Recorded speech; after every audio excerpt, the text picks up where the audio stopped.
उनके प्रति श्रद्धा रखते हैं, विश्वास रखते हैं, भावना रखते हैं।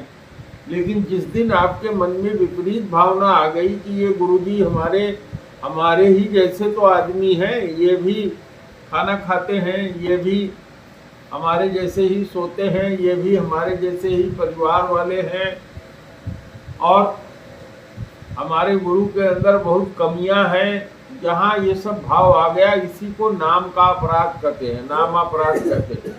और जैसे ये भावना आएगी, आपने आज तक जितना भी भगवान का नाम जप करके भक्ति प्राप्त किया था, वो सारी भक्ति जुरत समाप्त हो जाती है। यानी जैसे कोई पेड़ आपने लगाया था, भक्ति एक पेड़ है, उसको आपने लगाया, उसको पानी दे रहे हैं, सींच रहे हैं पालों को, और जैसे आपने ये अपराध किया, या कोई एक वैष्णव संत अगर कोई आया हुआ है जिसको आप जानते हैं कि ये उच्च स्तर का संत है, वो आपके पास आया और उसको आपने बेइज्जत किया, अपमान किया, या भगवान के बारे में सोचा कि भगवान नहीं होते हैं, भगवान की हम आराधना करते हैं, कुछ नहीं हो रहा है, कुछ नहीं होता, तो जितना आपने भक्ति पौधे को पानी देके सींच के तैयार करके बड़ा किया, वो ऐसा ही हो गया कि पेड़ को उखाड़ के आपने फेंक दिया।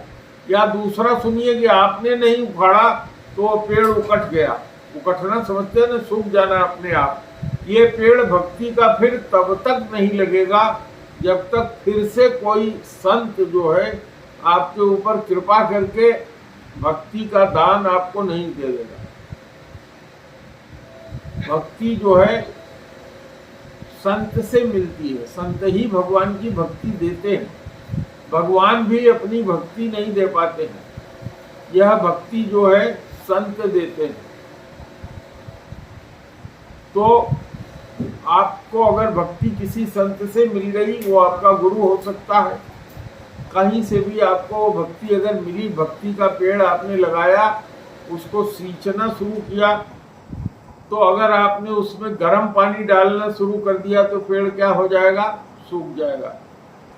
तो जैसे आप विपरीत भाव रखते हैं भगवान के प्रति, गुरु के प्रति, संत के प्रति, जैसे आपके मन में विपरीत भाव आ जाएगा, भाव विपरीत आ जाएगा, आपने जितना भगवान के नाम का जप करके, जितना आपने तपस्या करके जो कुछ भी किया था, वो गिर जाएंगे आप। वो भक्ति का पेड़ आपका उखड़ गया, जीरो हो गया। अब फिर वो पेड़ लगेगा ही नहीं जब तक कोई संत फिर नहीं लगाएगा। आपका मन नहीं लगेगा भगवान के भजन में, आपकी भक्ति नहीं होगी, नाना प्रकार की बाधा आएगी। ये नामापराध का होता है। कलयुग में देखिए इतना लोग नाम जप करते हैं, और कलयुग में इतना भक्ति करते हुए लोग दिखाई पड़ते हैं। रोज मंदिर जाते हैं, बिना नहाए पानी नहीं पीते हैं, भगवान का नाम लिए पानी नहीं पीते हैं, लेकिन जैसे ही विपरीत भाव मन में आया वैसे सब जीरो हो जाता है। तो इसको कहते हैं नामापराध। जो नीता जी पूछ रही थी, जो चर्चा कल यहाँ भागवत में हुई थी, वो यही हुई थी कि लोगों को अपनी भक्ति का, अपने साधन का फल क्यों नहीं मिलता। उसका कारण यही है न मिलने का कि आदमी जितना भक्ति करता है उतना ही नाम का अपराध कर देता है, पेड़ को अपने सुखा देता है। जो भक्ति का पेड़ लगाया उसको फिर उसने सुखा दिया। जो भक्ति का पेड़ लगाया उस भक्ति के पेड़ को सुखा दिया, तो परिणाम क्या हुआ? जितना आपने रुपया कमाया था उतना रुपया आपने लुटा दिया, गंवा दिया। कपड़ा आपने धुला, साफ किया और फिर कीचड़ में उसको डाल दिया तो फिर कपड़ा गंदा हो गया, उसमें सफाई कुछ नहीं रही। इसी तरीके से जो आपने अर्निंग किया था वो खत्म हो गया, भक्ति का पेड़ ही उखड़ गया। अब ये पेड़ तब तक नहीं लगेगा जब तक फिर कोई संत कृपा करके आपको एक पेड़ दे न दे। जैसे पेड़ आप पैदा नहीं कर सकते, कहीं से पेड़ आप ले आएंगे, कोई आपको एक पेड़ देगा, नर्सरी से खरीद के लाएंगे, किसी के यहाँ से ले आएंगे, पेड़ देगा, उस पेड़ को आप लगाते हैं, उसको पल्लवित करते हैं, पोषित करते हैं, पानी देते हैं, खाद देते हैं, बढ़ाते हैं। और आपने पेड़ को जिंदा रहने के लिए जो परिस्थितियां चाहिए उसके विपरीत केमिकल डाल दिया, उसमें उकड़ जाएगा। कोई दवा एंटी उसके ऊपर छिड़क दी, पेड़ मर जाएगा। गर्म पानी उसमें डाल दिया, पेड़ मर जाएगा। तो वो जब मर गया तो दूसरा पेड़ लगाना पड़ेगा, और दूसरा पेड़ जब तक आपको नहीं मिलेगा, जब तक कोई संत महात्मा उसको दे नहीं देगा। तो इसलिए जितना हम लोग किए रहते हैं सब जीरो हो जाता है, 0/0, 0/0 हो जाता है। इसलिए कलयुग में लोग भक्ति तो खूब करते हैं, नाम का जप भी करते हैं, लेकिन नामापराध भी खूब करते हैं। विपरीत भाव ले आते ही मन में सब शून्य हो जाता है। इसको कहते हैं नाम का अपराध, नामापराध।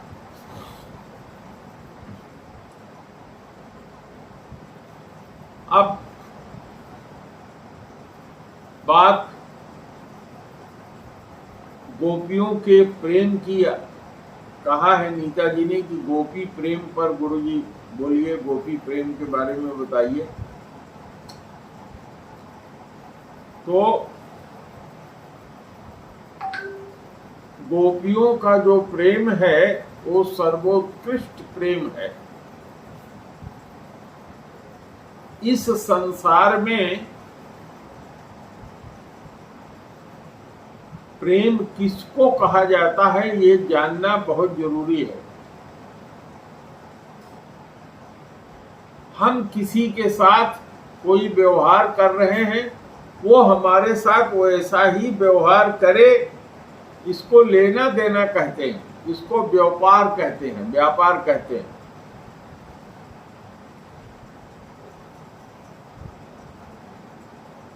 तो ये प्रेम नहीं होता।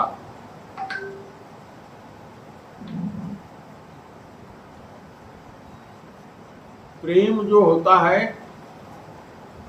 वो फिर होता क्या है? जैसे भगवान श्री कृष्ण के साथ प्रेम उनकी माता जो करती थी, पुत्र के भाव से करती थी, प्रेम ही था। उनके मित्र भाव करते थे, उनके साथी थे, सखा भाव से करते थे। उनके दुश्मन उनसे प्रेम नहीं करते थे, लेकिन उनके नाम का हर समय स्मरण करते थे, विपरीत भाव से।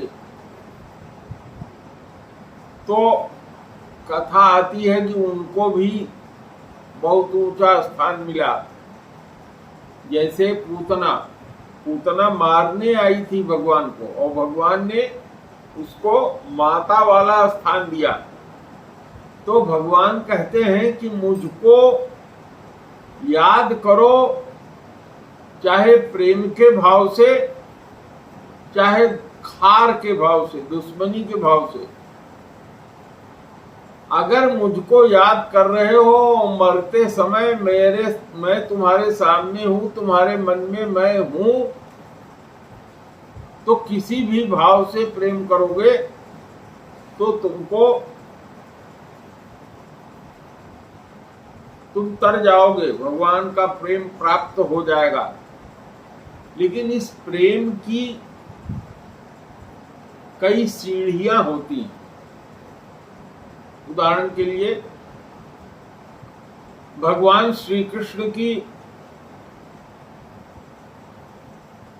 रानियां थी 108 और 16,108 रानियां थी भगवान श्री कृष्ण की।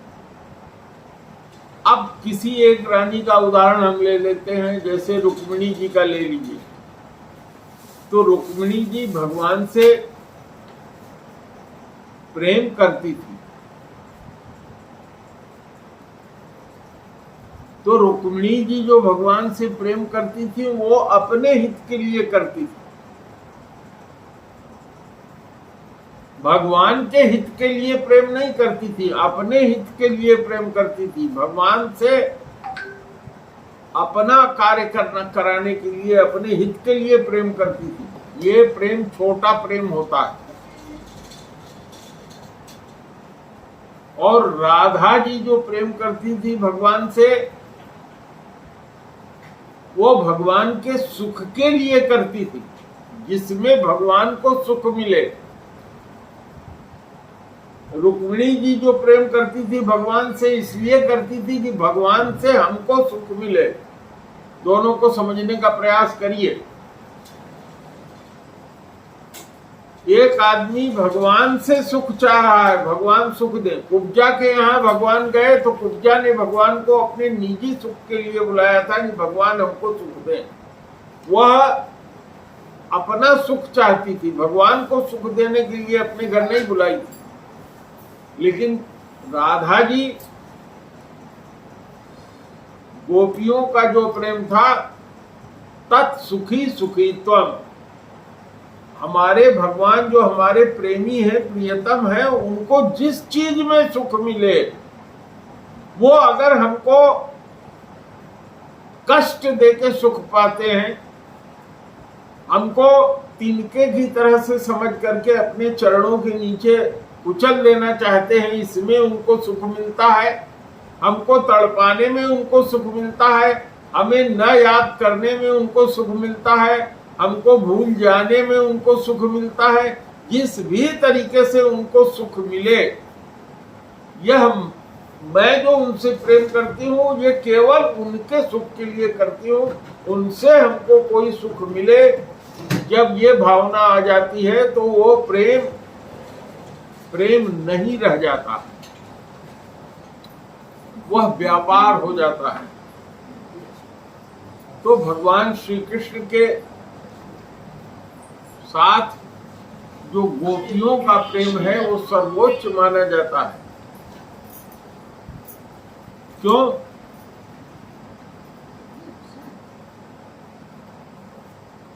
वहां भी प्रसाद आया है पुराने आश्रम से, वो बांट दो। अभी होगा कि वो बेकार होगा, दे के गए हैं वहां। तुम लोग समझते तो कुछ हो नहीं, बोलना पड़ता है मुझे कथा छोड़ कर।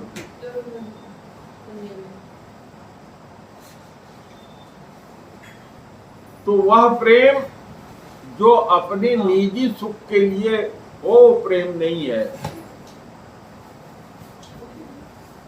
दिखाने के लिए प्रेम है। तो भक्त क्या करता है? भगवान के यहाँ जाता है कि भगवान हमारे गृहस्थी में कोई दुख न आवे, इसलिए वो भगवान का नाम लेता है। हमारे लड़के, बेटी, बेटे, हमारे पति, हमारे सब लोग सुखी रहें, इसलिए वो भगवान की पूजा करता है।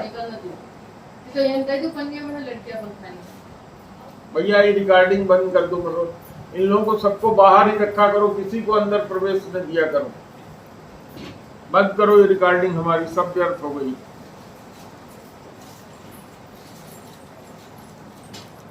इन लोगों को